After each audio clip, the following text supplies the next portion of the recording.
What is going on, guys? Todd Fossey here, Integrative Defense Strategies, and this is the Tactical Jam session. I hope that you're all doing well. I hope that you're all doing well. Oh man, I have been slammed. I have been slammed out of my mind. It's been a minute since I've done a live stream. I have been so busy, so much going on. We're in the busy season with training right now, so really busy conducting training events. Oh, hold on. I just got a message from our guest, Range NG. Let's see what he just sent me a message. He's not on with us yet. So bear with me here. Let's see if I can do this. Hold on. Having trouble with my mouse. Brand new computer. Sorry. No worries. All right. So he's having technical problems, but I think he's going to figure it out. I'm just sending him a message back. Stand by. That's how this stuff goes sometimes. Okay, so let's see if I can come back to you here. Yeah, all right, we are in business. We'll see. So I've been super slammed, all kinds of stuff going on, busy season, conducting training events, but I've been writing all kinds of new content for you guys, coming up with all kinds of curriculum, training a lot. I hate it when instructors don't train. You know what I hate even more?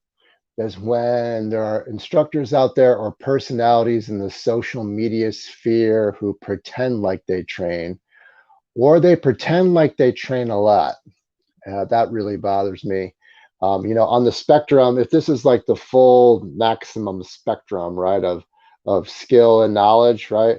Let me see, if they're like 3% into it, they'll sort of, spin things and put things like they're some kind of like a master or something. I know there's a lot of dudes out there in this industry that are looked up to that do that, and that really drives me crazy. I'm just wasting time while we wait for Rage to come on, to be honest with you. But let's talk about some orders of business while we're waiting for Rage, and I'll keep an eye to see if he logs in with us here.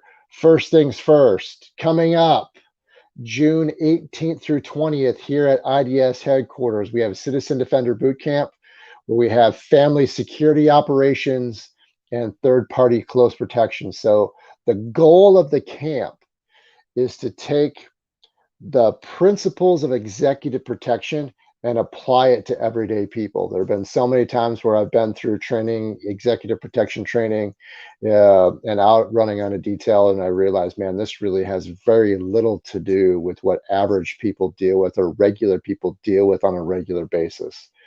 So I spent a bunch of time and I sat down and I banged out some curriculum for real people, especially with the world that we're living in today, for real people to manage their security operations for themselves and their family. So something I've been really busy with. Really looking forward to this camp. We have a bunch of great people coming out for the camp, so I'm really excited about that. Here at IDS headquarters. Oh, I think we might have Rage. Let's see. Hold on. Add to stream. Hey, having trouble with my Rage, are headset. you there? No worries, man. No worries. I think, hold up. Yes. Well, I can hear you. So everybody watching at home, first off, can you hear me? And second, can you hear Rage? No, Give us this. I can hear you, I'm dude. having trouble with the headset. Can you hear? Right. Can you hear me? Hey, can you hear me? All right. So anyway, I'm going to keep talking here. We have that boot camp coming up while Ray just figuring out his stuff. No worries. Also, September 17th through the 19th, I will be teaching at the concealcarry.com Guardian Conference. This is going to be great, you guys. Check out the lineup. Larry Vickers, Spencer Keepers, Riley Bowman, Matt Little, Brian Eastridge, Steve Moses, Chuck Haggart, Samuel Middlebrook, Brian McGoughlin, Henny Mahmoud, Andrew Bronca, and myself. I will be teaching weapons-based combatives at the concealcarry.com Guardian Conference. If you guys are interested in more information on that, that's a fantastic lineup. Wow. 2.5 days of training from world-class instructors. That's going to be at guardianconference.com. That's in Oklahoma City at the Oklahoma City Gun Club. So if you guys are interested in that, man, that's going to be awesome. And I'm going to be there teaching 4-hour blocks all throughout that entire time. Hey, Rage, can you hear me? Are you there? I can hear you. Can you hear me? Yeah, I can hear you. Well, let's see if, hey guys, let us know in the comments if you guys can hear us okay, because I can hear Rage and he can hear me. So we're just going to get started here. All right, so let me do a quick intro. Hey, Rage, are you good, man? You're good on my end. You good on your end? My headset's not working, so I'm just going to talk to the computer and hope this works. Hey, I can hear you great. Cool. I can hear you great. I think we're golden. So All let's talk about Rage real quick. Man, first of all, I just want to say this. Like I have only prepared one thing. Usually I'll prepare a whole bunch of stuff, but I've only prepared one thing. So I originally started this whole thing like I was inspired by like blues musicians who get together to have jam sessions, right? And Okay. so that's why I call this the tactical jam session. So usually I lay down a riff and then somebody else lays down a beat and then we just jam, right? But in this case, Rage doesn't know it yet, but he laid down the riff and I'm picking up the beat. You're going to find out in just a second. So Rage is what I consider to be an MMA mastermind. He is a head. I mean this when I say this, bro. Like, you are so ahead of your time. The world hasn't caught up with you yet, man. And I fucking see you. That's why I wanted to have you on the show. One, you were going to have a bunch of really interesting stuff to talk about because Rage always has interesting stuff to talk about because Rage thinks on a different level. Rage is a polydimensional thinker and he puts it all together. And I fucking love that about this guy. But not only that, we're going to talk about important stuff. It's interesting and important at the same time. And to boot, Rage is really working at the highest levels in MMA. He's a high level coach at House MMA in LA. Like their stable of athletes, of MMA athletes, is on another level. And I've been thinking about all the guests that I've had on and that I want to have on this show that I have lined up to have on, and they're all MMA people. Now remember, I work in self-defense, and a lot of what I do is firearms related stuff, right? But all the minds that I want to interview are all MMA people, and I think there's a reason for that, and I want to explore that with you. Yeah. All right, but you guys who are dialing in to listen tonight, stick with us because I'm just going to be pulling on threads, and I think that this is going to really take us to some really fascinating places. I don't know where it's going to go completely, but I have a loose idea. So Rage laid down the riff, and he doesn't know it yet. Here's the riff. Are you ready? Go. The science of emotion and engage your rage. I was so refreshed. One, let everybody know that Rage is your real name. It's your legal name, right? Rage is my legal name. I was so refreshed to learn a little bit, just an introduction to engage your rage. My background is psychoneuroimmunology. I lectured on the science of emotion at medical schools for 15 years. That doesn't mean we have to see eye to eye on everything, man. It just means that the subject of emotion is so misunderstood. Yeah. And how it can be harnessed and used for our benefit is so thrown out and so ignored and bastardized that I really want to dive into that. So one, you just go with what you want to talk about. Tell us about yourself if you want to. And two, let's dive right into engage your rage. I want to hear about it. Go. Okay. So I think part of it, right? It's just cool, right? My brand is EYR, EYR, Engage Your Rage. My name is Rage. But beyond that, I think in the space of martial arts, I think the Taoist Zen kind of stuff has overshadowed. But martial arts, martial means Mars, means warlike, right? It doesn't mean enlightenment. It doesn't mean serving a higher purpose. It means fighting. So that's kind of where I'm coming from.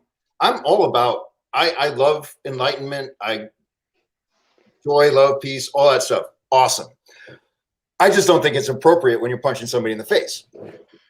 You know? And as a society, we are grossly incompetent with ourselves. Our intra and interpersonal skills are really low in Western society. So, you know, therapy 101 is you sit with your emotions and actually figure out what they are. Because a lot of us, men especially, negative emotions, they all just kind of get lumped together, right? Fear and rage lumped together. Disappointment, anger, sorrow lumped together. So it's just this big black mass, and it's pushed away and denied. And then that gets multiplied by the effect of, oh, be a calm, quiet assassin. Now, I've actually known a couple assassins, and they were neither calm, quiet. They were fucking sociopaths, you know. So, what are we doing? So, I think there's more than one way to accomplish what we're trying to accomplish. For my fighters, Rage, are you there? I'm here. Did I lose you?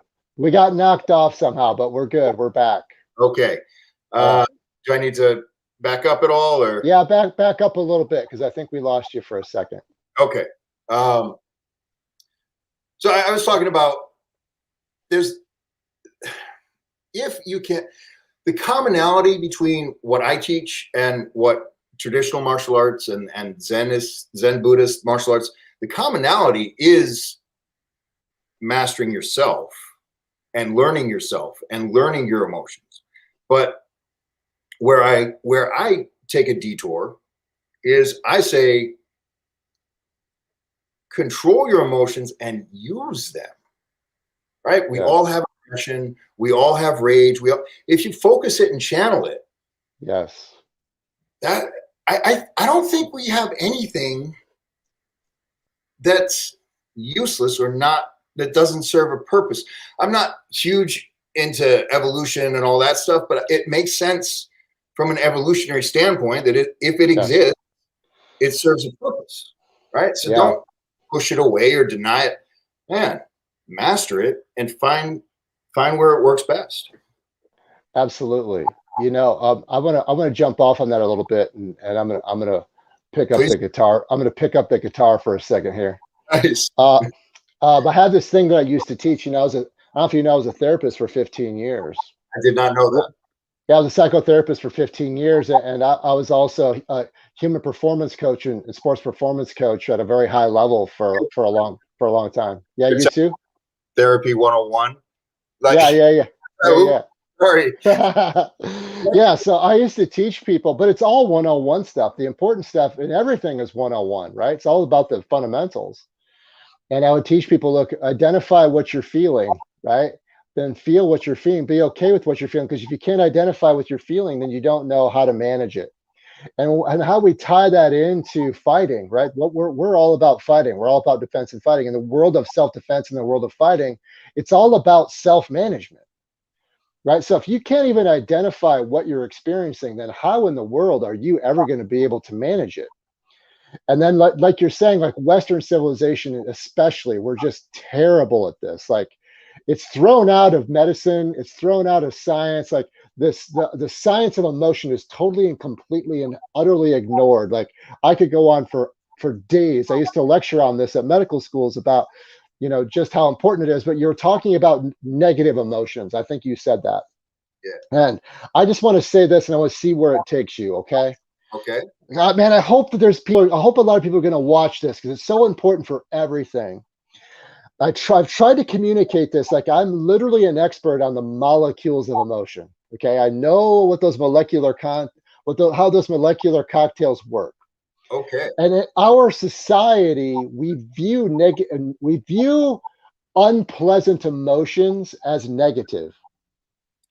But in reality, in science, they're not. We are designed to have a full spectrum and experience a full spectrum of emotions, not just the positive ones. And I think a lot of people out there who are really geared into positive thinking lose out on some of the most important parts of life and becoming better as a human being, and especially becoming better as a performer, because we think they're negative. What in reality, the only time that they're negative is when they're prolonged, right? When we have these unpleasant feelings for too long, or when they're suppressed. And there's a lot of science around there that a lot of disease and a lot of problems in the world and life are from prolonged toxic emotions and suppressed toxic emotions. If people could learn how to experience the full spectrum of emotions and channel them in the appropriate ways, then we would function much better as human beings. We would perform much better as athletes or whatever, as parents or friends. And also, we would be much healthier and more functional as a society, right? It is no measure of health to be well adjusted to a society that's fundamentally sick. Right. Right. I think, and does it sort of bring us full circle to what you were saying? There you go. There you go. So if I'm understanding you, there are emotions and they have purpose. We have learned to label them as negative or positive, but that would be akin to saying that the gas pedal is positive and the brakes are negative. Yes? Or vice versa.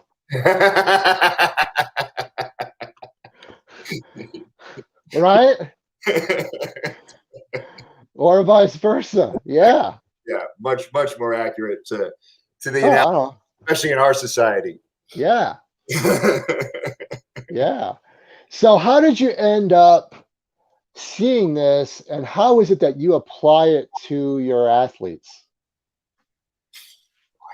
It's actually really challenging, right? As a coach, the things that I struggle to teach are the things that were inherently easy for me. Like Yeah. I Yeah. because it's just the way I worked, I knew that what everyone was saying didn't apply to me and was probably, well, if it didn't apply to me, then there's lots of others that it didn't apply to. And then, Robbie Lawler, Mike Tyson, uh, on and on. Okay, there's some outliers, there's some examples. Uh, so yeah, that's kind of where it came from with me. I was always, and when I fought, when I fought I had a switch, right? Yeah. Most of the time. So when I worked as a bouncer, when you're a bouncer, there's diplomacy. Then there's a gray area where diplomacy is failing, and it's appropriate to be a dick. Yeah. And then there's violence. Yeah. That gray area, that I'm not that guy. Hey, did you know I was a bouncer? Did you know I was a bouncer too? No, I didn't. I was a bouncer for years. And by the way, I was a bouncer in LA for a long time. Did you know? I lived in LA. Oh, okay. I lived in LA from 95 to 2005, and a lot of my bouncing, well, I had a lot of bouncing previous before that, was on the Sunset Strip Okay. during those years. Were you living there then? I moved to Los Angeles in 2004. Okay, so you moved there when I left. Yeah, smart move. Okay. I was just there, by the way. I was just there earlier this spring, and I was just there for a quick trip in and out. And I was like, oh, if I was staying a few days longer, I'd like to pop in the gym at Black House and say hi to Rage. It was a short trip. The state is so mismanaged. It's not to be right now. So, let's save it. Let's save it for another time. Yeah, for better time. All right. So how is it that you apply? Tell us more about Engage Your Rage and how you apply this to your athletes. Right. when you were fighting, you're talking about the spectrum and bouncing. Yeah. So the diplomacy part, I'm really good at. The diplomacy part, I'm really good at. And the violence part, I'm really good at. The gray area in between, that's not me. Where I know other people that are really good at that gray area and not so good at the diplomacy. So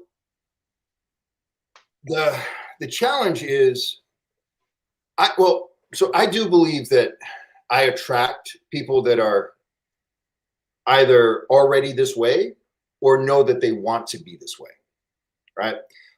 I'm pretty vocal and upfront, and a lot of people don't like me. You know, especially in martial arts, in MMA especially, and boxing. I work in both. I try and be as nice as I can, but if it's wrong, it's wrong. And Right. we've got tons of literature and data. That's the other thing that you and I have in common is we're scientifically literate. Yeah. So the people that come to me, they want to learn not just the technical stuff, but also the mental, emotional, and beyond that. And teaching, well, I'm talking to a therapist, right? Or a former therapist, or I don't know. It gets uncomfortable. And I'm not trained to teach this or talk about it. It's coming out of my life experience, and I've had lots of therapy myself.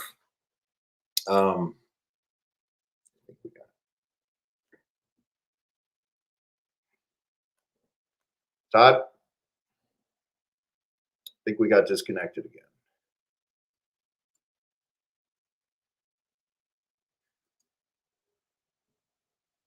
Sorry, Rage. Don't know what's going on, man. But Okay. what the last thing I said was, it's probably better that you're not trained. Well, I'm sure. I'm dead serious. If I would train, what I teach is probably I'd lose my license or whatever, right? Because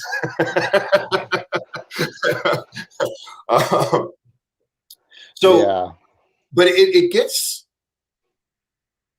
kind of scary for men to admit that they're human, admit their flaws, get in touch with stuff that you've been taught never to be in touch with. And so the best I can do, that's not I try to lead by example, but we have team meetings, which is almost like, a support group. But it's about learning what your emotions are and then figuring out how to use them. And then some of it is as simple as getting in touch with the emotion, focusing it, and working on the heavy bag, working on the Thai pads, throwing the medicine ball, lifting extremely heavy weight. So I'm going to throw something out there, and tell me, this doesn't have to match with what you teach, but I'll throw something out there when it comes to channeling emotion, and see if it resonates with you, or maybe you can jump off on some way that you would teach it, or how you might coach your athletes. I would always encourage my athletes to let them have whatever they were experiencing at the time, to do the best they could to not try and change it, to not try and make it go away. I think this is something that Rose does a really good job of. She and Pat do this, where they're really big on, especially on fight day. It's like, you are who you are that day. You are who you are in that moment. Don't work at trying to change that. That's going to be a huge waste of energy. It's going to be very confusing for you mentally. It's about keeping yourself in that zone, to make sure you have the right kind of energy and the right amount of energy, right? Not too much energy where you're so hyped up, where your brain waves are you have too much amplitude happening, right? So a lot of people think, well, you're supposed to be relaxed when you're fighting, so they think that means you're supposed to be lazy. No, it's a heightened sense of awareness, right? It's about being loose during that heightened sense of awareness. And I, I got really good at dialing my athletes right into that place if they were too high or if they were too low, helping them find that zone. So then once you can wind them up, right, then you can just let them go. You know what I'm does that resonate with you? so I call it optimal arousal, which I'm Yeah, same thing, same, yeah. yeah. So and that's different for everyone. Optimal is different for Yeah. everyone. And the other thing, I do have a mental skills coach. So my speed, power, and biomechanist also does mental skills coaching. So it's not all on me. And he will do different mind exercises and centering exercises, and maybe we could call it hypnosis. I don't know what if you would call it that or not, but so he does a lot of that work for me. Yeah. He calls it blood in the eyes. We want to get to the point where there's blood in the eyes, but we still want to be able to see. Right. Yeah. So something that you said that really sparked was be who you are and give yourself permission to feel your feelings. Yes. And Yeah. some, people, in my experience, a lot of people don't know what they want. Then they finally, some coming to me have an idea of what they want. And then we work on it and we train, and then they develop the belief that they can actually achieve what they want. The thing that people struggle with is that they don't believe they deserve what they want. And then they end up sabotaging themselves, or, it could be as blatant as substance abuse or as insidious as injury, Yeah.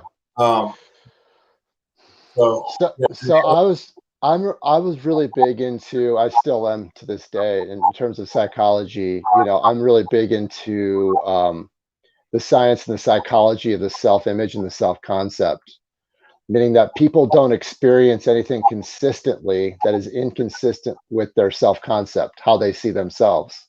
They will find a way to experience that self-concept. So they will sabotage to the nth degree to make sure that they don't stretch beyond whatever that self-concept is. So I would start with athletes by teaching them how to reshape their self-concept and how to steer their emotions toward a congruency with that, right? Because if they don't see themselves as that, if they don't see themselves as a champion, like for real, if they don't really see that, even if it isn't what they're experiencing in the moment, right? They may not be experiencing right now, but they know they are the champion. They just haven't experienced that yet.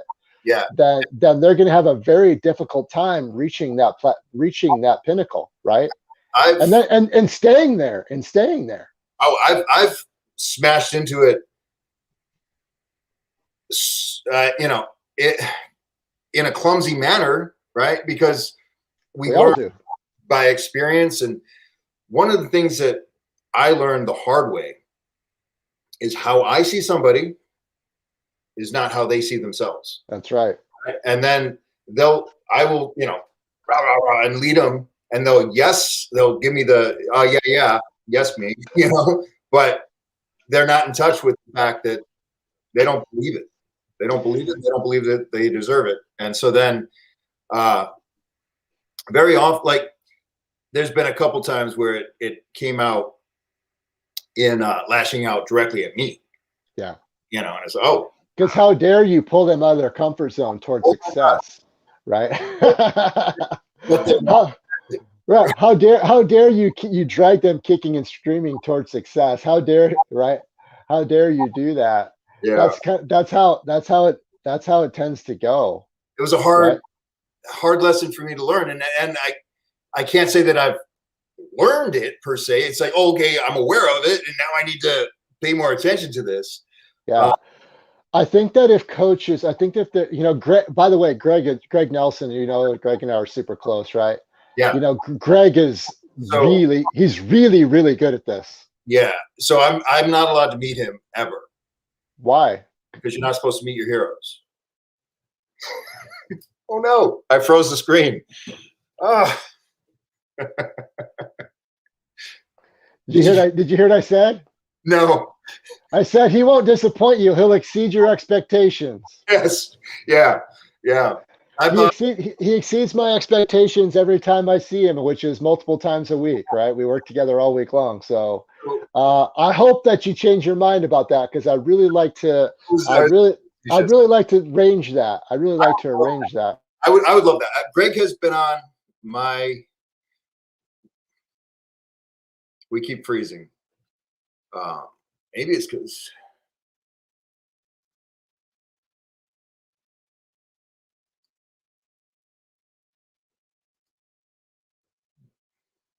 Well, I'm going to keep talking and hope that this is showing. But All right, I think we're back. Don't okay. know. Don't know. We'll just roll with it. Uh, So yeah. Greg Go ahead. Go ahead. Go ahead. on my personal radar since mid '90s, and I've never met him. I've trained with Eric Paulson. Um, big influence on my martial arts, my style, my thought process. But even before I knew that Greg Nelson and Eric Paulson were close, Dave Monet was one of the first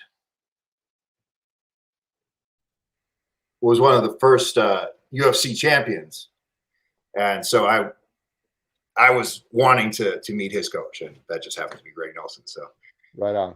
and then over the decades, just endlessly impressed with him. Yeah. Yeah. He's the real deal, man. And I know that he wouldn't disappoint you. Um, I don't know. I keep coming back to Rose with this because I see her really giving a lot of, MMA athletes who are supposed to be these extraordinarily tough people, which, giving them permission to be more vulnerable privately and publicly because she's willing to be so vulnerable all the time. And then you see athletes now like Anthony Smith, who I have really a lot of admiration for. I've never met him. I don't know him personally, but from what I know of him and what I've seen in the octagon anyway, I have a lot of admiration for Anthony Smith, and now he's been coming out and being more vulnerable too. And I think that athletes are going to start to see their performances improve dramatically by embracing this vulnerability because that's where the strength is. A lot of these athletes have these tough exteriors with this extreme vulnerability on the inside. So the more vulnerable that they can be privately and publicly, the more it's going to desensitize them to that vulnerability. So they're just going to get stronger and it's just going to enhance their performance over time. I've seen it happen so many times with working with elite athletes and performers over the years. I Yeah. mean, what do you think about that? Well, then you were talking about the biochemistry of it, Yeah. right? And Well, right. the dysfunction and the disease caused by suppressing emotions and segregating and putting facades. Um, so just a healthy athlete performs better, right? So yeah, I know you're absolutely correct. We're frozen again. So I don't know. All right. We'll go again. We'll go again. Uh, Okay. Do you mind if I geek out on you a little bit about this no, while I have this in my head? go. Okay. Let me put this really simply for people who are watching. Man, I hope people will watch this. It's so important for so many reasons, right? So Uh, the molecules of emotions are called neuropeptides for people that are watching, and they're most densely found in the emotional centers of the brain. What most people don't understand is that your body is a series of systems, and those systems communicate with one another through emotion. Your emotion is the. right.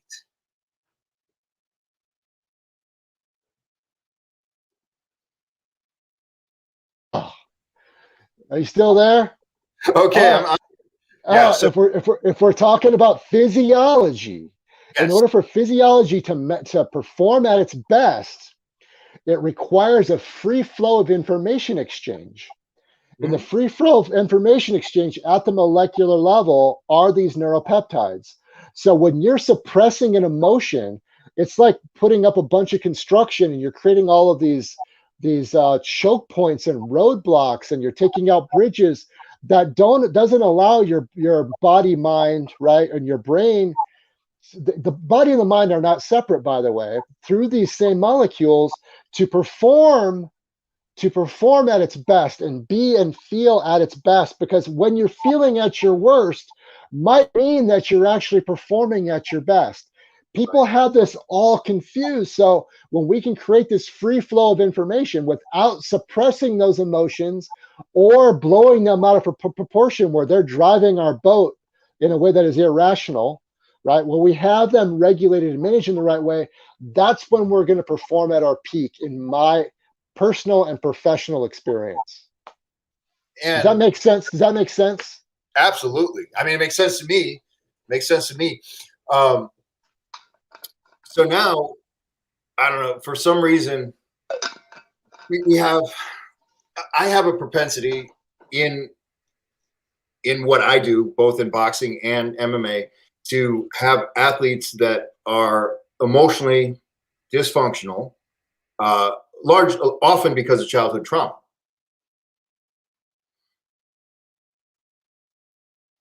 Froze up again.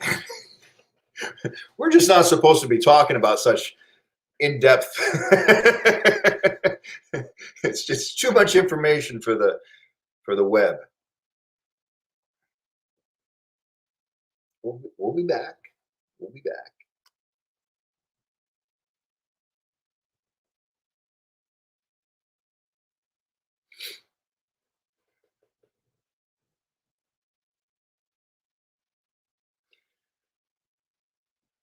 There we All right, we're back. We're back. Hey, before you say anything, one of our IDS affiliates, Matthew Dorman, is watching. I want you to see his comment here, what he wrote.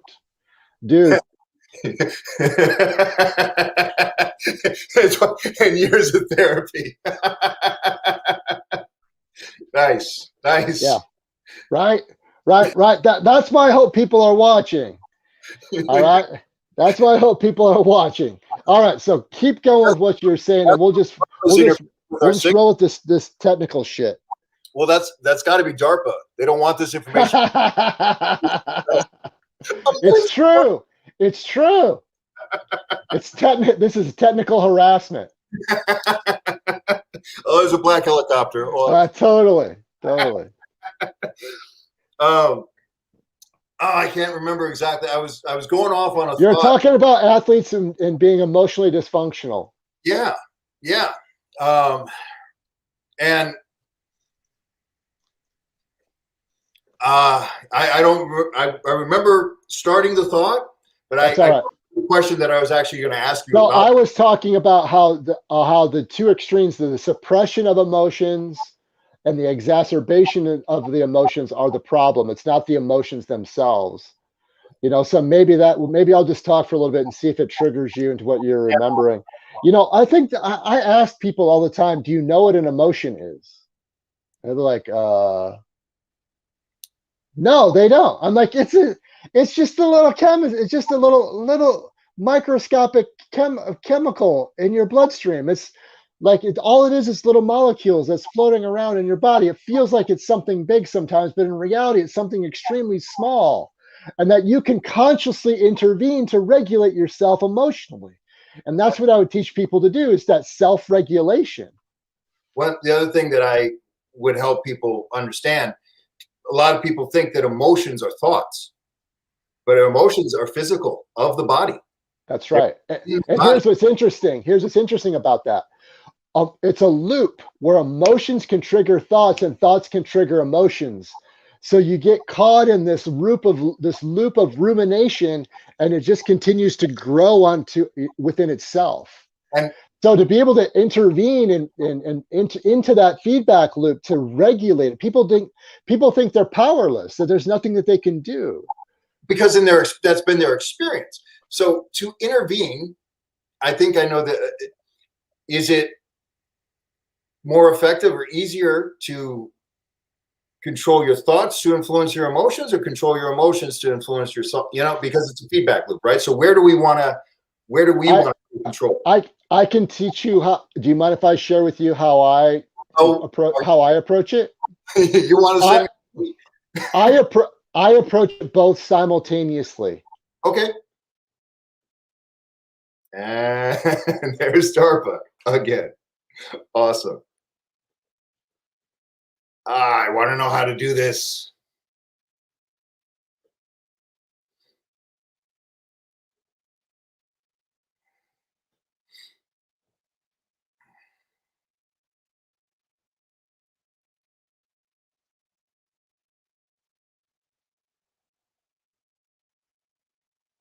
Please stand by. I'm back. We're back. All right. It's really important. I want to hear this because I want to learn right now. You approach both thought and emotion. I think we froze again. Wow. Awesome. All right. So what were you saying? I was asking you to start. You thought you approach thought and emotion simultaneously to intervene in that feedback. Yeah. So here's how I approach it. It's called autogenic training and autogenic conditioning. Okay. So this is how I approach it.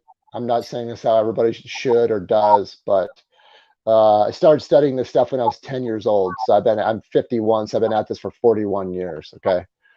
So I can only talk about it in a linear way, right? I can't talk about it simultaneously, but I can teach people to do it simultaneously. So in terms of the thoughts influencing the emotions, right? The prefrontal cortex is the executive center of the brain, right?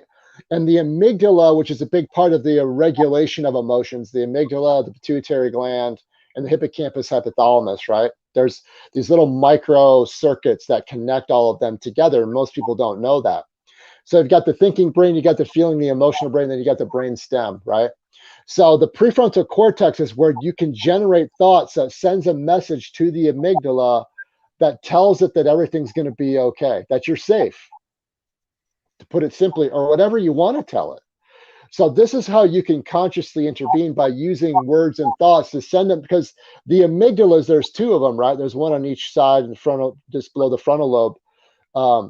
The amygdala is subordinate to the prefrontal cortex. Most people don't know that. So when we call it flipping forward into the frontal lobe. When you flip forward into your prefrontal cortex with a series of words, or what we call anchor words, it sends a message to your amygdala that it's safe, that everything's okay. So the words that I teach people to use are safe, soft, slow, and warm. So those words actually create a physiological effect. When you tell your amygdala that they're safe, that it's safe, then it starts to diminish and reduce the amount of adrenaline in the bloodstream and stress hormones, right? When you tell them that, when you say the word soft, now what happens is that your muscle tension decreases, and the smooth muscles on your blood vessels now begin to contract. Okay. So that's safe, soft, and then when you say, that's what happens with safe and soft, and then when you say the word slow, it starts to slow down your brain waves, it starts to slow down your heart rate, it starts to slow down your biorhythms, so you can get it into a zone where you want to regulate it. You could take that all the way down to where you're barely breathing and your heart's barely beating, or you can lower it to whatever level that you need it to be at to optimize your performance. Simultaneously, as you're saying these words, safe, soft, slow, and warm, you're releasing your tension, you're breathing diaphragmatically. So now you're getting all that CO2 out, right? You're getting all that CO2 out. You're saturating your bloodstream with oxygen, which is really, really important for fighters, right? Saturating the bloodstream with oxygen, right? And then what happens is, because the diaphragm expands and it forces the CO2 out, it sends a message up through the vagus nerve, right? Are you ready to guess where that message is sent to? The fucking amygdala, dude. So now the amygdala begins to quiet itself down. The pituitary gland begins to secrete beta endorphins, which gives you that effervescent feeling and it puts you in that optimal state that you want to be in. Obviously, it could go on for a long time, but this is how we engage the mind and the body psychologically and physiologically at the same time to.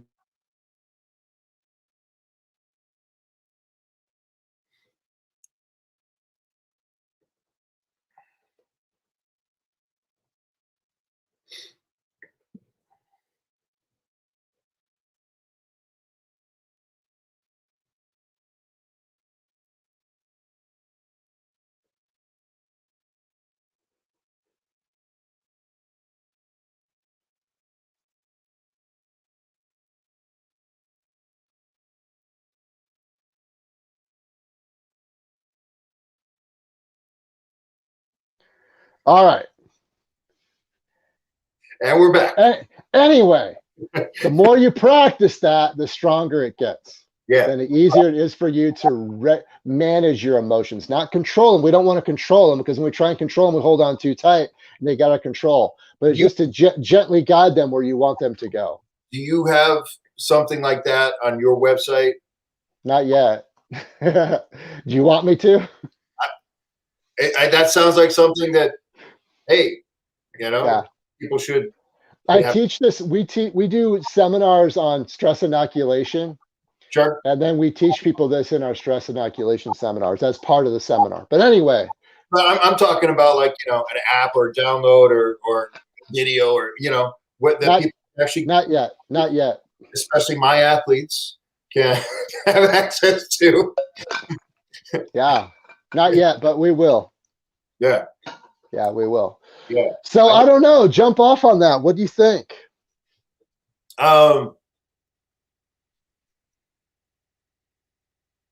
the question I had. Okay, so safe, soft, slow, warm. Okay. Going into the cage or in the cage, are those still the words? I think that depends on the athlete. Okay. It's hard to standardize it for, Rose has her anchor words, right? I'm the best. And Rose says the Lord's Prayer to herself. I taught this to her, by the way. Okay. But I think here's how I perceive it. When I feel like athletes need something crystallized something that they can crystallize to consciously intervene to start that process rolling until they can sort of steer it into their own thing. I've found that this is a really good starting point for them. Right. And right. If or anybody for that matter, right? Yeah. And it puts them in a state where they can hear, learn, and adapt. And then practice that. And then if they need this system for other states of arousal or awareness. Yeah. Yeah. Okay. And the more they practice it throughout the rest of their life, the better they'll be at using it when they need it the most, right? When they're under the bright lights, or who knows? Yeah. Or who knows, right? So I have some friends that are special forces or former special forces, right? And I always ask them I ask them questions. And one of the questions I've asked them all, if you could give anybody a piece of advice on the single best thing that they could do during critical situations, what advice would you give them? And they've always given the exact same answer. And that answer is stay calm, right? And I always say to them, you're trained to stay calm, dude. You're trained to stay calm, but most people are not trained to stay calm. So you can tell them stay calm all you want. You can talk about fight or flight all you want. But until they understand the antidote to fight or flight, they completely have no clue what you mean. They don't understand that the relaxation response is an equal and opposite response. Parasympathetic response is an equal and opposite response to sympathetic response or fight or flight. Yeah, people don't know how to harness or engage that. And a lot of people, when it's given the choice of fight or flight and they're in conflict, whether they should fight, they freeze. Yes, that's right. They have that cognitive dissonance takes place, right? Yeah. And that's the worst thing that you can do in a critical incident for my world. And the worst thing that you can do for your performance is nothing. Yeah, exactly. better to do the wrong thing than nothing. Because at least you can course correct. Yes. Yes. In most cases, you can course correct. Yeah, But if well, you do nothing, then they're just going to have their way with you. exactly. Exactly. And so You got to keep them reacting to you. yeah. Yeah. Crazy. Yeah. So, Okay. So you were, this is for me. You were, okay. So here's a little bit I know about you. You were a high school athlete. I was a college athlete too. And a college athlete, and I assume, knowing you went to school for psychology, Yeah, behavioral sciences. behavioral sciences. How did you end up? How'd you end up where you are here? Like this, right? So it's a higher calling. It really is. And Yeah. the precipitating event was the attack on the mall in Mumbai, Kenya. That terror attack that day happened, and I'm like, no, I'm not gonna live in a world like this. Like, I'm gonna put my skills forward and my expertise forward to help make the world a safer place. So that started me on the path toward the creation of IDS and what we do here. Okay. Know? And then, Yeah, thanks for asking, man. hey, because you and I, we worked together once, and Yeah, but we're, as far as I can see, we're pretty unique to the space, right? And it's because of our outside education and experience that we're coming in and challenging the status quo, or challenging myths and beliefs that have been ingrained into. yes, outdated belief systems. This is a great opportunity for you to jump off and talk about your background and sort of how you, like, because you integrate really well too. Like, you guys, so the audience who's watching, Rage and I actually met through Paulo. We did a seminar together in Vegas about 18 months ago. It was the integrated combative seminar at Nomad Krav Maga, and Rage actually spoke on, was nutrition, right? It was on fuel systems training. What was it on? Fuel systems training. Yeah, fuel. So tell us about you and your background and your education, so that they know where you're coming from, man.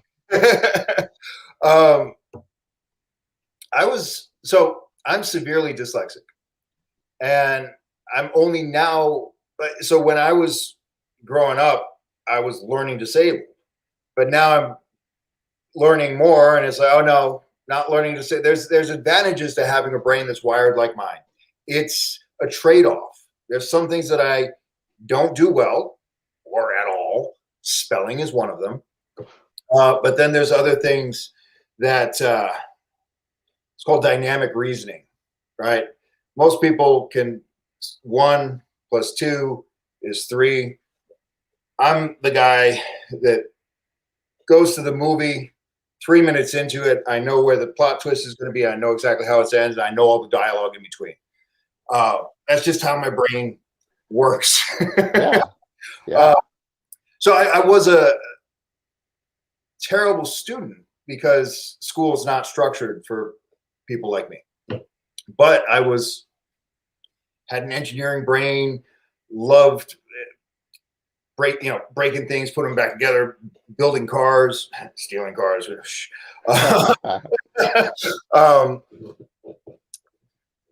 But my education came out of my own selfishness. So I fought MMA during what's called the Dark Ages. So from 1997 to 2001, I had a very short. I always tell my fighters, I had a short career, and I tell my fighters, learn from my mistakes. Listen to me, learn from my mistakes. Don't do the stupid shit that I did, because I have severe arthritis and aches and pains and injuries. And I shattered every bone in this orbital. So anyway, in the early 90s, the fitness industry, the strength and conditioning industry, fitness in general was terrible. It was only snake oil and trash. Um, Yeah. so I knew that I had an athletic background. I was a decathlete and a swimmer. Um, pretty good in high school, but never got accepted into college. Um, so I knew that there was something there, and I knew that I needed to find somebody to help me with that. And the more I looked for people, the more I just came to the conclusion I was going to have to be that expert.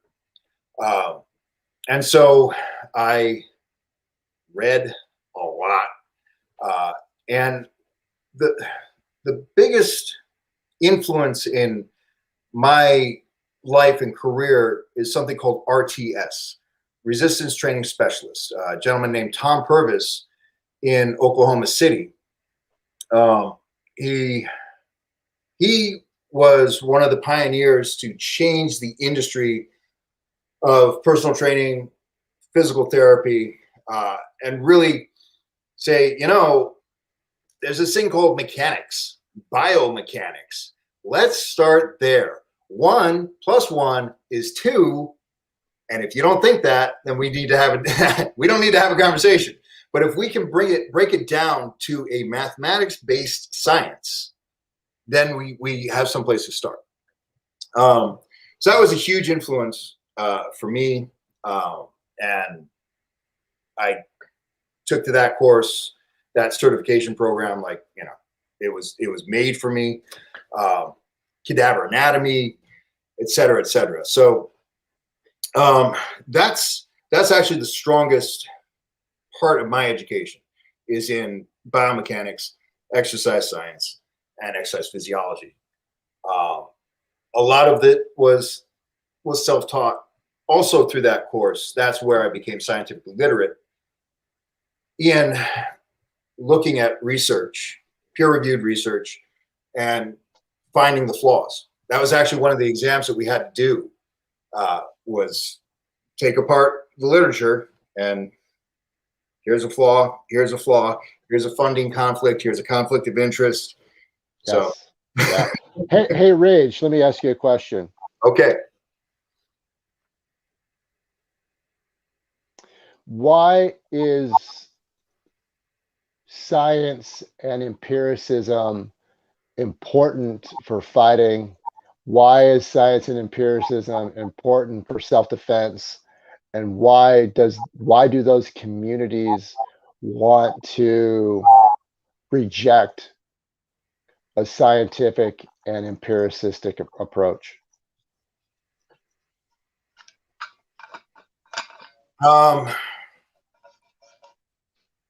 Why do you? Maybe you don't think that. I think they want to reject a scientific empiricism and empiricism. I think they're afraid of it. But maybe you don't. Maybe you don't. I agree with you 100%. I can't answer, but what I can tell you. So, I'm sorry. This is answering your question, just not directly. It's okay. It's okay. It's okay. If you're not running, you're not fighting. We hear expressions like that, or they're put out there as axioms. If you're not running, you're not fighting. And it's presented as though it's written in stone, right? Right. It came from some degree of empiricism, some degree of scientific evidence, and some degree of success, experience. But that doesn't mean we can't still keep exploring. And what happens is... You mean it's not the end all be all? Yeah. That's not it. That's not it. That's not it. That's right? not, I mean, just, there it is. There it is. The trainers and the fighters and the industry and everyone else being intellectually lazy and saying, okay, there's all these moving pieces. Like, ask anybody, if you're fighting, why do you have to run? And they'll say endurance or, for cardio. Can you define either of those? No. Well, what do you mean? Well, cardio is cardio. Okay, well, cardio doesn't mean anything. It's Brondo. Brondo. It's what plants crave. Plants do you even what it has electrolytes? It has a plants crave. What are electrolytes? Do you even know? Yeah, it's what plants crave. Exactly. So it's the other thing that happened when so one of my fighters, Joe Hanks, fought Andy Ruiz, I think it was 2012 in Macau. And they had some, Freddie Roach was there, and his cut man gave a seminar free on wrapping hands. One person showed up.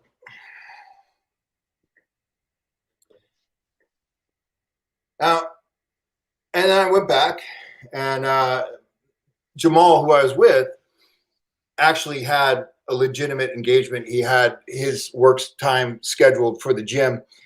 But then I said, I don't understand, coach. I don't understand. It was free. This is a world-class expert. Why?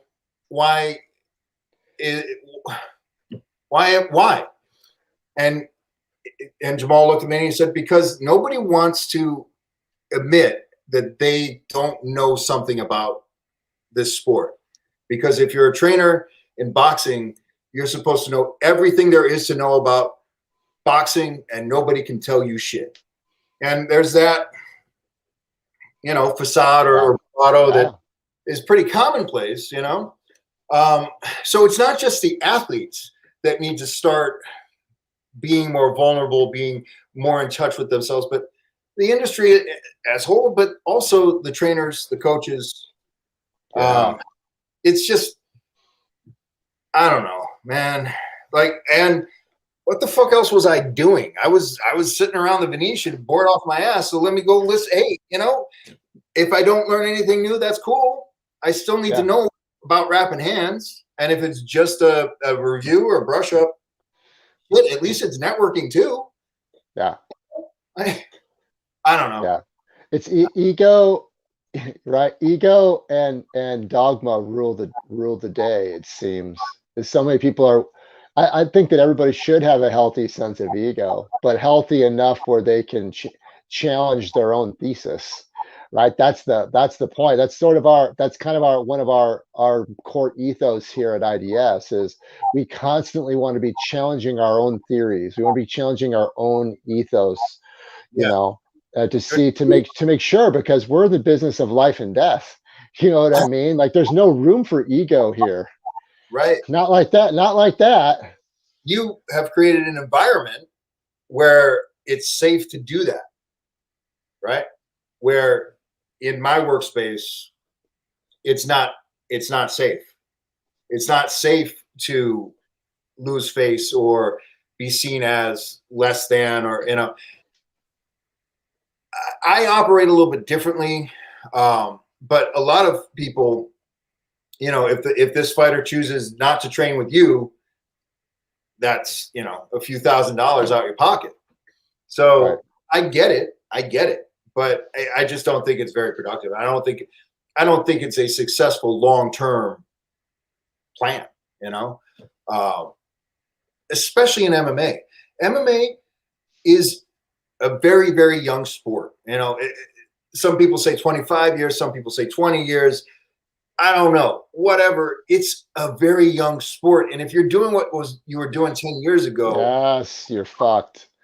But yes, that's what I love about MMA, bro. That's what I love about MMA is that it's such a proving ground.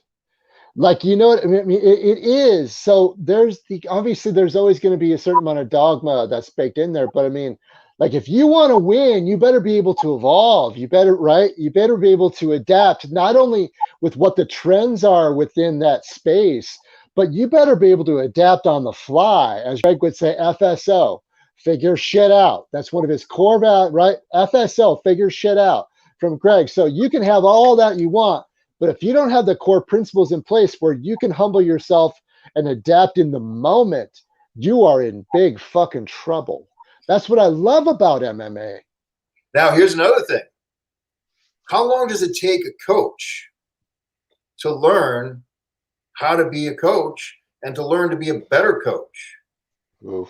It's a long fucking time, right? Yeah. Yeah. Sport's only 20 years old. Yeah. Right? But man, think about the learning curve though. Think about how MMA has taken martial arts and the learning curve. Like there's been more growth in those 20, 25 years in the previous 25,000. Yeah. There has been. Yeah. There fucking has been. Look at China. Look at fucking China, dude. Look at all the traditional martial arts in China, and MMA comes along in a few years in China where people are being threatened. Their lives are being threatened for practicing MMA, and they challenge the traditional masters and destroy them in seconds over and over and over again, where they have no choice but to be faced with fucking reality. That's why I love MMA, and that's why at IDS we practice a modified MMA, a modern modified MMA for self-defense, because there's all of this outdated dogma that's called self-defense that doesn't fucking work. It's a logic that only exists in a vacuum. I'm talking to a guy, guys, listen to me. That's why I want MMA people on here. Because, guys, I'm talking to one of the top experts on the planet in MMA. You just don't know that. You are listening to the fucking next generation of thought for MMA right here in front of you. And there's a reason why he's fucking on here. Rage, fucking tell him, will you? Fuck. I don't need to. You just did. No, fucking tell him, bro. Fucking tell him. They need to hear some shit from someone other than me. Yeah. So you called IDS a modified MMA, but I think that's mixed martial arts. You're just mixing different martial arts, so it's still MMA. You know? Yeah, it's modified for self-defense for our context, because the contextual differences are big. They're big, right? Yeah. Yeah. So that's what I mean by that. I always kind of feel, I don't know, like guilty or like, because anytime I listen to you, my weapon skills are not where they should be, and then I start watching about gun or weapon retention and grappling, and I'm like, okay, that's true, right? So I don't know. For self defense, in reality, man, you're where it's at, brother. MMA is awesome. The community, yeah, but if we can just keep our heads down and do our work and let the work show itself, then it's pretty awesome. I don't know. I'm really happy with the way things are. The way things are going, I'm having a lot of fun right now. These past couple years, especially, where there's more of a sense of community, at least in Southern California, around MMA than there was in the past. So my experience in boxing, we would call, hey, do you have a heavyweight that we can spar with? Hey, so-and-so is getting ready, right? And they didn't do that in MMA, right? Now, man, the communication and then I know I sound like my grandfather, but the technology, right? Instagram, Facebook, people can just reach out of the blue, Yeah. So it's pretty cool. I'm enjoying that aspect of it, and that goes, because I was saying, let's just keep our head down and our teeth together, which I let the work prove itself, and I don't need to bash this guy or talk shit about that guy, or Yeah. correct. Well, So, there's always the marketing and entertainment aspect of the industry, though, right? And yes, that's also true in the self-defense industry, unfortunately. You know, it gets really watered down. You said something in a recent interview I heard with you where you were talking about what if you're either a fighter or you're not. I think it was something like that. We have something that we talk about here a lot at IDS. Where we call ourselves the champion of the citizen defender, right? We're okay, here to train people at an extremely high level that are just regular fucking people. yeah, Like, and some people are going to be pissed at me for saying this, but I'm just going to tell the truth. So bear with me. But like we have military that drop into our classes, active military that drop into our classes, and our classes are made up of fucking soccer moms and welders and fucking accountants and fucking store managers and shit. And our regular students fucking run circles around them, bro. They run circles around them. So there's that, right? We're here to be the champion for the citizen defender because this shit happens to us. We're on the front lines, right? We're there. We're not waiting for anybody else to arrive. So we want good people in place if things go bad, right, right? So we always say that citizen offenders are born. It's in their DNA. They can't not do it. It's like a sheepdog. A sheepdog can't not watch over the flock. It's what they're born to fucking do. Again, interesting, right? And there's a lot of people out there where we believe that those genes are latent and dormant because society has beat it down out of them that it's not okay because those people are deemed to be dangerous, right? oh, You're damn right we're dangerous, yeah, but we have that shit under control, right? We can be dangerous if we want to be. But I heard you talk about that in relationship to fighting. That's how we view it here at IDS. But I want to hear more from you. There wasn't a lot spoken about in that interview, and I'm like, oh, I want to hear more about that. Would you mind elaborating on that for us? yeah. So in that interview, I was saying I used to say I can take a fighter and make them an athlete, but I can't Right. take an athlete and make them a And make him fighter. a fighter. Yeah, right. I had to amend that and correct that because there's some fighters that you can't make athletes. But for what I do, I need my fighters to be athletes. I need top-notch fighters and top-level That's athletes. athletes. Yeah. That's how champions are made. But I don't know, and it's interesting that you spoke of genes, right? Yeah. Because what I was saying is I don't know what makes somebody a fighter. I don't like I can make an athlete, right? I've got protocols, I've got science, I can checks and balances and metrics, and I can do that. But with a fighter, I don't know what makes somebody a fighter. And then what the interviewer asked me was, oh, is it something that you're born with or not? And I said, probably not, because I've seen people who were not fighters go through a traumatic event or a life altering event and decide to become and became. But I don't know, like, Which one is it? Nature or nurture? well, I believe everything's biosocial, right? It's Okay. both. You have propensities biologically, and then the environment also, Or and then but or you also, experiential. Yeah. and then you have a whole lot of control, uh, mentally and spiritually, as to what you can choose What to. yeah, what genes are being expressed through epigenetics, right? There we go.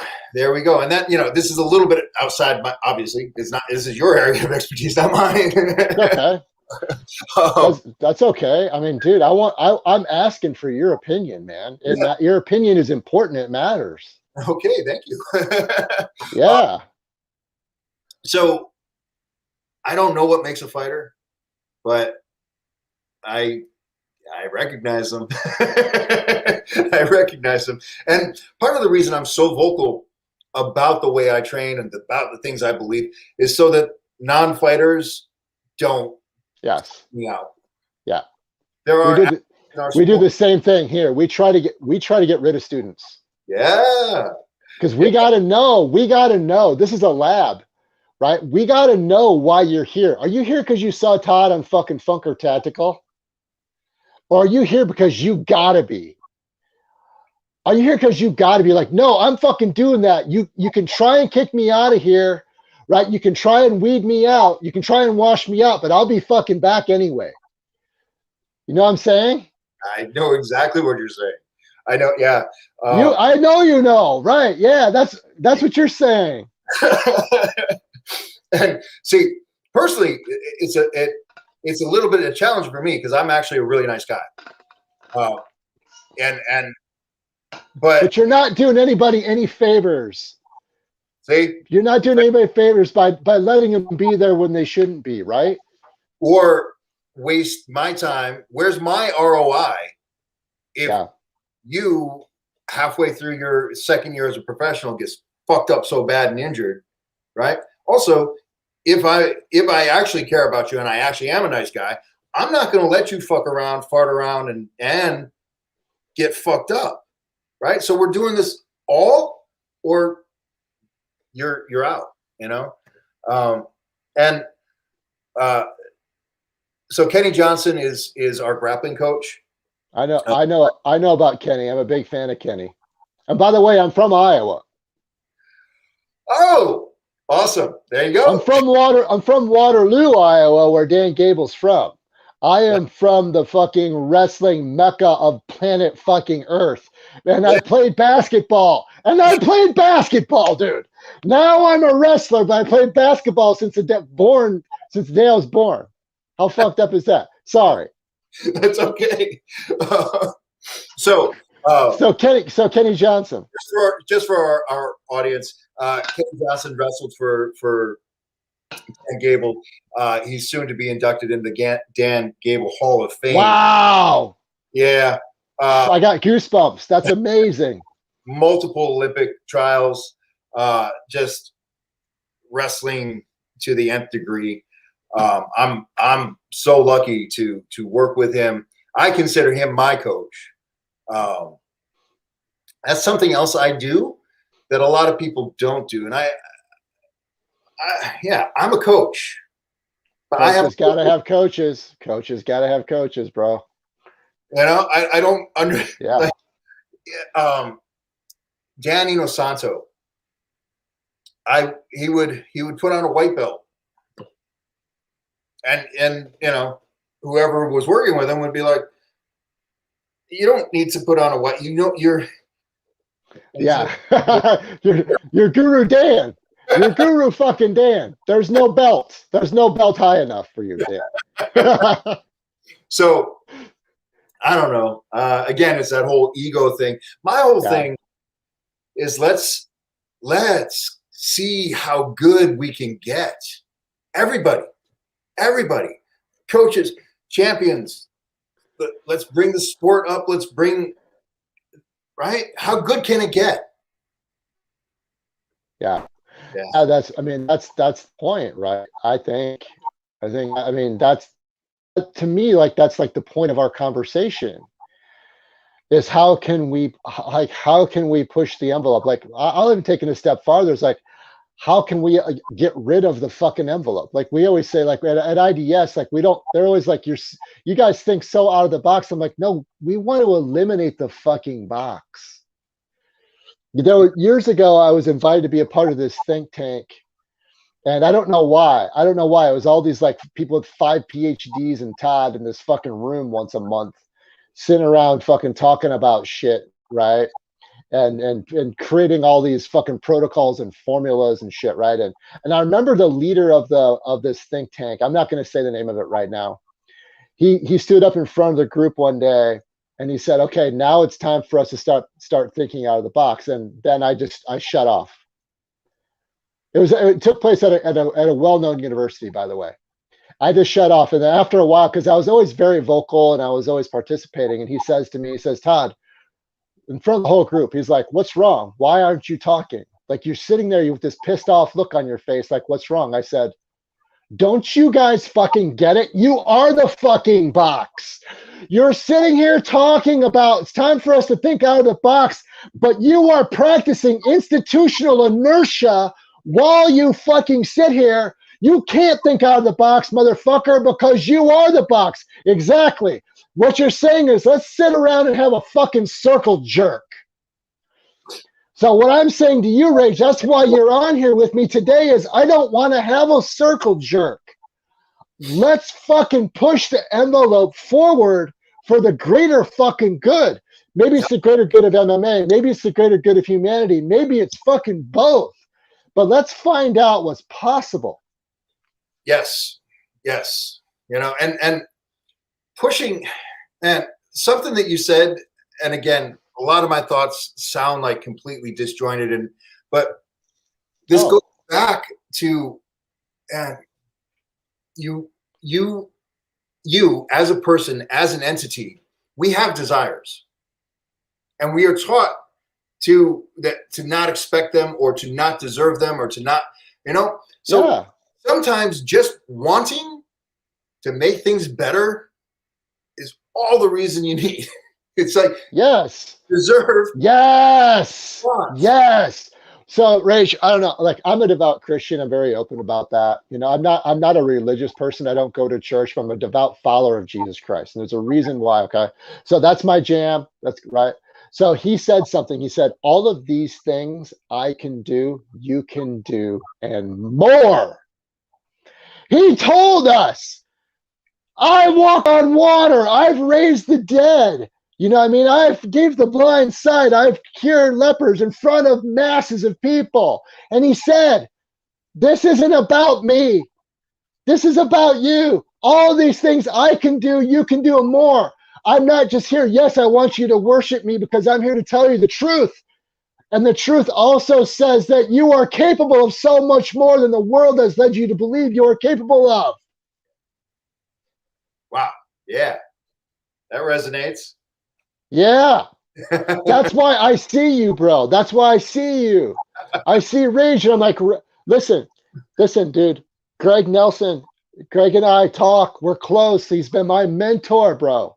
Mentor is sacred to me. Yeah. I don't have many people that I call mentor. He is my mentor. He is my coach. I see shit. Greg and I, we don't relate to most people. We just fucking don't. It's why we get along so well. And the people he's introduced me to, they don't relate to most people either. Rage NG does not relate to most people. That's why I say I see you, because Rage is the fucking next generation of mixed martial arts. Awesome. Because he sees things on a dimension. He sees on multiple dimensions farther than what most people think. Rage doesn't see there's circles and there's spheres, but now add 11 more fucking dimensions. That's what Rage sees. And the trouble is taking those 13 dimensions and trying to fucking explain that to somebody who lives in a two-dimensional fucking reality. But also doesn't even want to get out of the first dimension. No, they don't. They don't even want to. They don't want to. Yeah. But there are people out there that do. They just don't know there are additional dimensions. And it takes people like you to point and say, look, there are additional dimensions here. If it doesn't exist within their consciousness and they don't know how to see it, it takes the people who see those additional dimensions to point at them and say they're there. You just don't see them yet. Yeah. Do you know the story of the Clipper ships when Columbus first landed at the... Go ahead and share it with us. So when Columbus first landed here and on North America, he anchored his ships right off the shore. And when there were Native Americans living right near the shore of the ocean, and when they went out to the beach, they literally could not see the Clipper ships because they had no point of reference. They did not see them. They knew the water was weird and breaking different than the way that they ever had before. They couldn't figure it out though. Why? But then they had their leader would go out there every day and he'd just look at the water.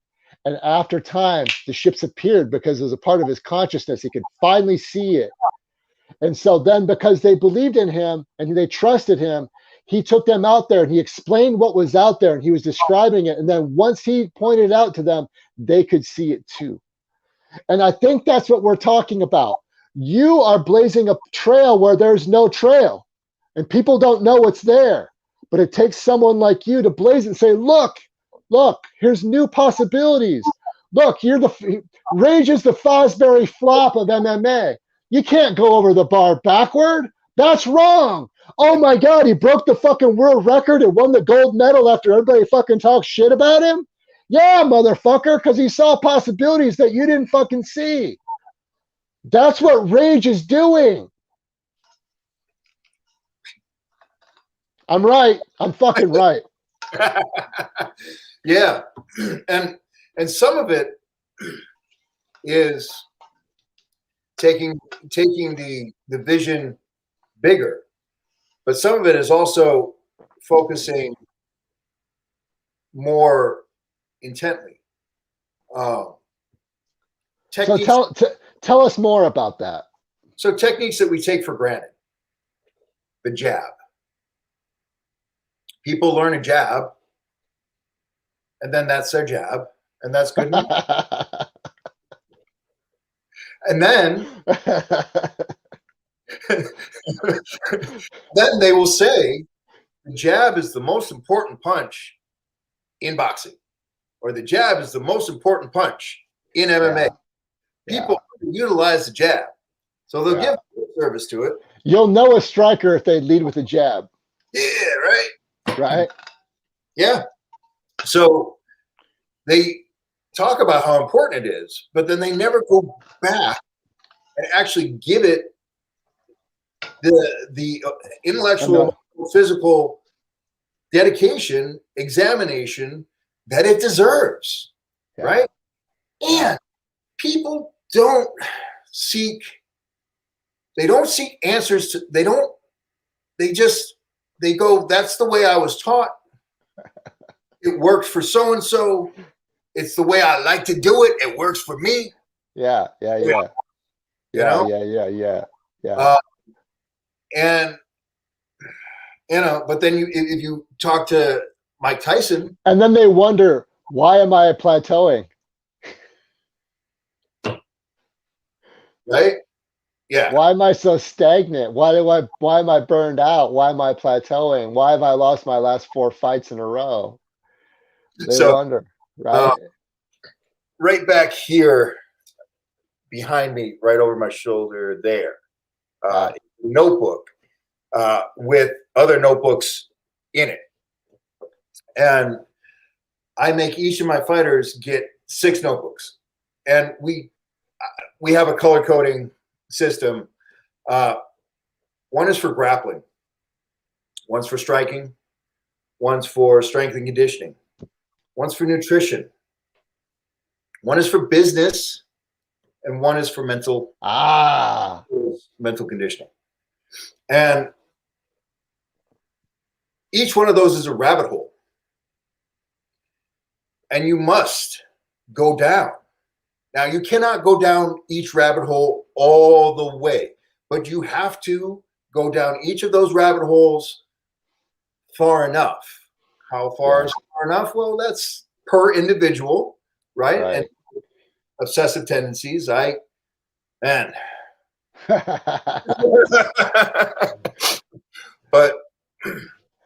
each of them. That's what makes you, man. It's my insomnia. Yeah.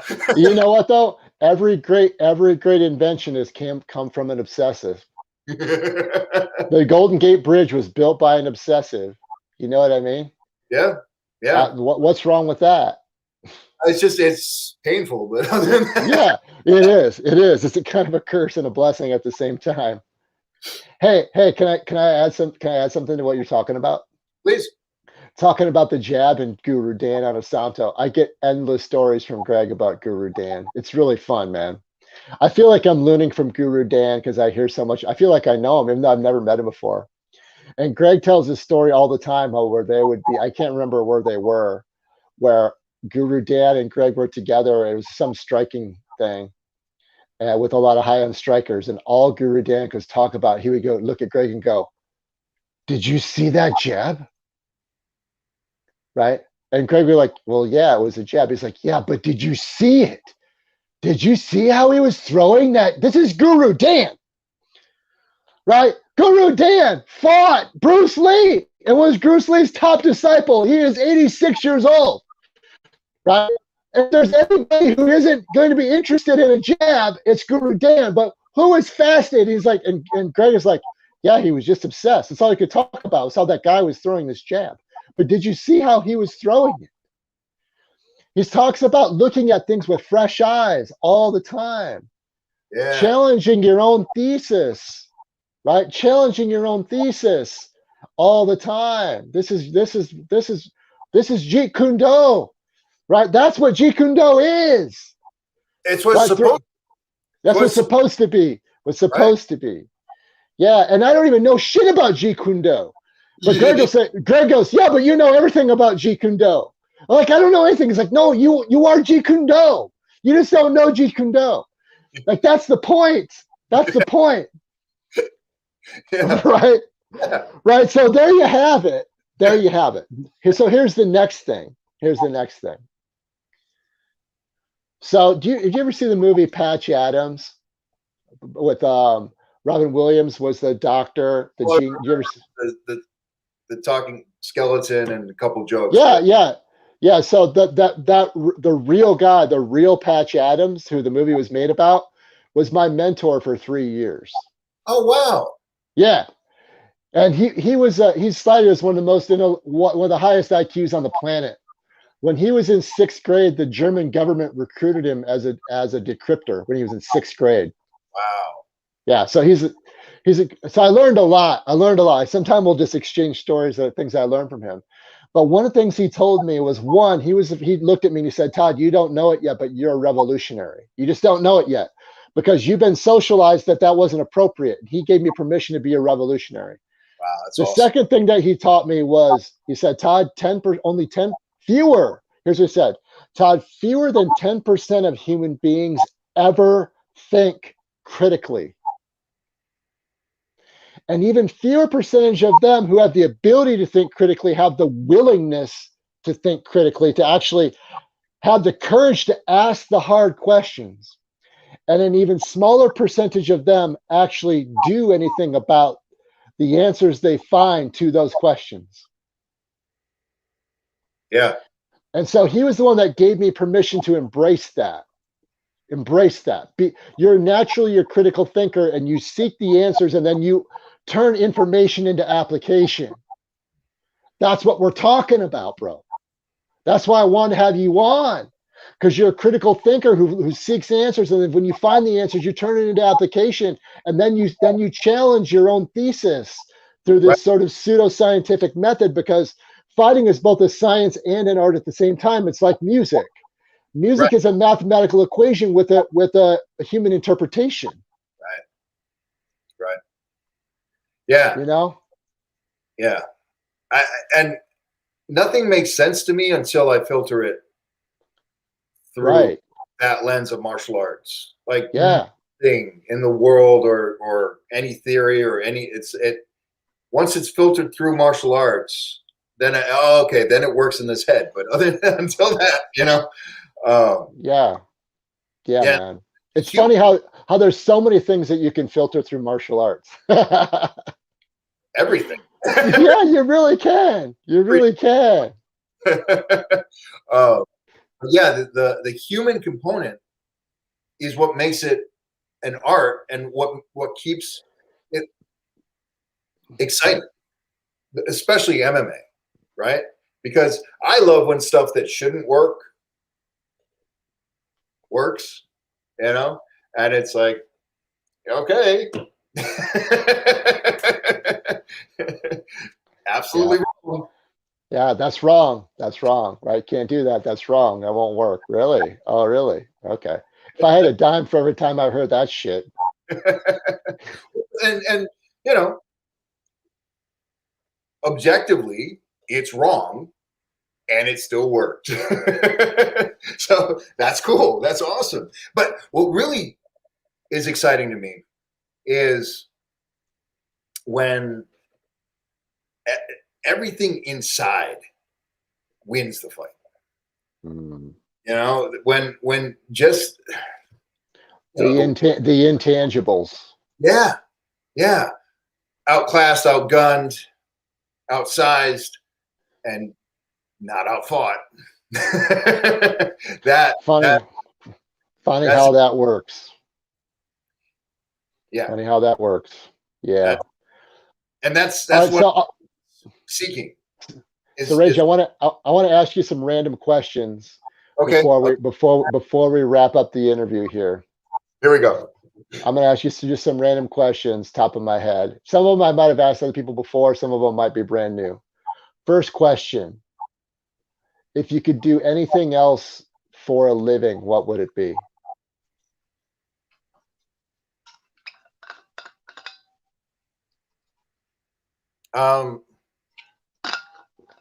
I mean, I could do a lot.